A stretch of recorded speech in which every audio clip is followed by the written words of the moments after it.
Pork ബിരിയാണിക്ക് വേണ്ടി 1 kilo കപ്പയാണ് ഇന്ന് ഉപയോഗിക്കാൻ പോകുന്നത്. ആ കപ്പ ചെറുതായിട്ട് കൊത്തി നുറുക്കി കഴുകി വാരി റെഡിയാക്കി വെച്ചിട്ടുണ്ട്.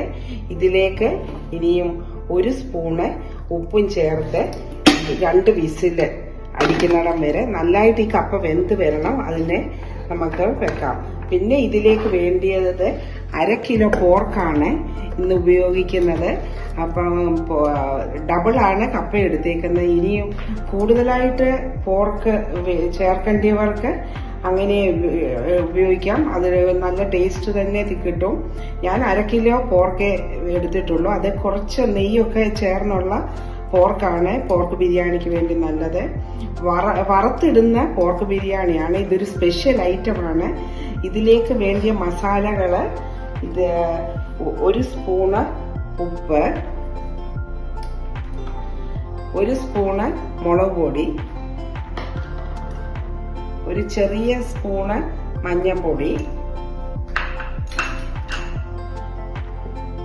1.5 സ്പൂണ് മല്ലിപ്പൊടി, 1 സ്പൂണ് ഗരം മസാല, 1 സ്പൂണ് കുരുമുളക് പൊടി, 1 സ്പൂണോളം വെളിച്ചെണ്ണ. ഇനിയും ബാക്കി ചേരുവകള് 1 ചെറിയ സവോള ചെറുതായിട്ട് അരിഞ്ഞത്, 2 കതിർപ്പ് കറിവേപ്പില, 1 ചെറിയ കഷ്ണം ഇഞ്ചി, 1 പച്ചമുളക്, 5 വെളുത്തുള്ളി ചെറുതായിട്ട് അരിഞ്ഞത്. ഇത്രയുമാണ് വേണ്ടിയത് ഈ പോർക്കിലേക്ക്. ഇനിയും ഇതെല്ലാം കൂടെ നല്ലവണ്ണം ഈ പോർക്കിലേക്കൊന്ന് തിരുമ്മി പിടിപ്പിച്ച് പോർക്കിലെ ഈ ഇട്ട ഇൻഗ്രീഡിയൻസ് എല്ലാം നല്ലവണ്ണം തിരുമ്മി പിടിപ്പിച്ച് യോജിപ്പിച്ച്, ഒട്ടും വെള്ളമൊന്നും ചേർക്കണ്ട. ഈ പോർക്കിൽ നിന്നും വെള്ളം ഇറങ്ങി വന്ന് ഈ ഇറച്ചി വെന്തോളും. കാരണം ഇത് കുക്കറിലാണല്ലോ നമ്മൾ വേവിക്കുന്നത്. അപ്പം ഇനിയും കുക്കർ അടച്ച് ഇതിനൊരു 3 വിസിൽ വരണം ഇത്. അപ്പോഴേ അത് കഴിഞ്ഞ് നമുക്ക് നോക്കാം. വെന്തില്ലെങ്കിൽ വീണ്ടും 1 വിസിലൂടെ അടിക്കാൻ വെക്കാം.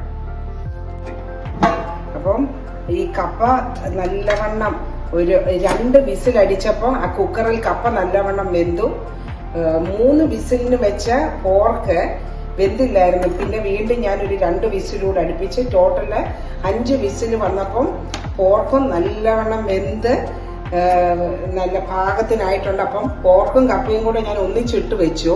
ഇനിയും വേണ്ടത് നമ്മള് ഒരു പാൻ ചൂടാകുമ്പോൾ ഇതിലേക്ക് 1 സ്പൂണ് വെളിച്ചെണ്ണ ഒഴിച്ചു കൊടുത്തു. അതിലേക്ക് 1 ചെറിയ കപ്പ് നിറച്ചും തേങ്ങ, അല്ലെങ്കിൽ അരമുറി തേങ്ങ അത് തിരുമ്മിയെടുത്തതും, ഒരു 5 ചെറിയ ഉള്ളി ചെറുതായിട്ട് അരിഞ്ഞ, അല്ലെങ്കിൽ ചെറിയ ഉള്ളി ഇല്ലെങ്കിൽ 1 ചെറിയ സവോള ചെറുതായിട്ട് അരിഞ്ഞതും കറിവേപ്പിലയും. ഇത് ഇത്രയും നല്ലവണ്ണം വറുത്തിട്ട് ഈ കപ്പയുടെയും ഈ പോർക്കിന്റെ മേളിലേക്കിട്ട് എല്ലാം കൂടെ ഇളക്കിയെടുക്കണം. ഇത് തേങ്ങ നല്ലവണ്ണം വറന്ന് വരുന്നുണ്ട്. ഇനി ഒരു 3/4 വറവായി.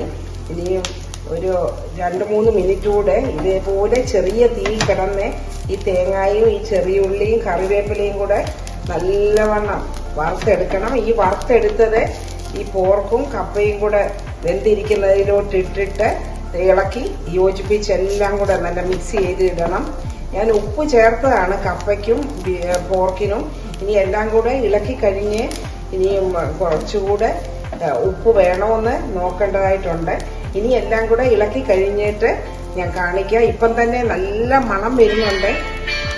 ഈ തേങ്ങയും ഉള്ളി എല്ലാം കൂടെ 3/4 ഇത് വറവായിട്ടുണ്ട്.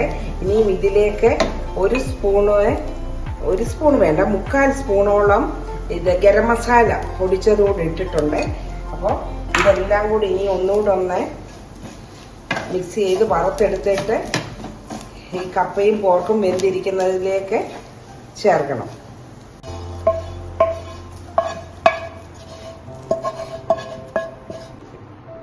ഇനിയും ഈ കപ്പയും ഈ വറവിട്ട തേങ്ങായും ഇതെല്ലാം കൂടി ഇനി ഒന്ന് നല്ലവണ്ണം ഇളക്കി നല്ല യോജിപ്പിക്കണം.